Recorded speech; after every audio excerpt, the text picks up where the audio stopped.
পবিত্র মাহে রমজান উপলক্ষে লক্ষ্মীপুরের রামগতি পৌরসভা জামায়াতের উদ্যোগে ইফতার মাহফিল ও দোয়া অনুষ্ঠিত হয়েছে।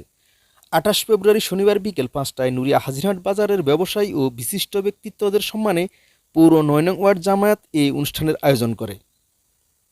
এতে প্রধান অতিথি হিসেবে উপস্থিত ছিলেন লক্ষ্মীপুর জেলা আইনজীবী সমিতির সাবেক সভাপতি ও জেলা জামায়াতের শুরা সদস্য অ্যাডভোকেট শাহাদাত হোসেন। পৌর ৯ নং ওয়ার্ড জামায়াতের সভাপতি মাওলানা মোহাম্মদ দিদার হোসেনের সভাপতিত্বে অনুষ্ঠানটি সঞ্চালনা করেন বাজার ইউনিট সভাপতি মোহাম্মদ শাহাদাত হোসেন। ইফতার অনুষ্ঠানে প্রধান বক্তা হিসেবে উপস্থিত ছিলেন পৌর জামায়াতের আমির মাওলানা আবুল খায়ের।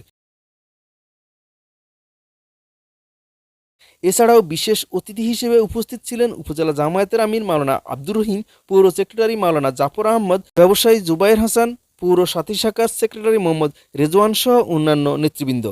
ইফতার পূর্ব সময়ে দেশের উন্নয়ন ও সমগ্র মুসলিম উম্মার শান্তি কামনায় বিশেষ দোয়া ও মুনাজাত করা হয়।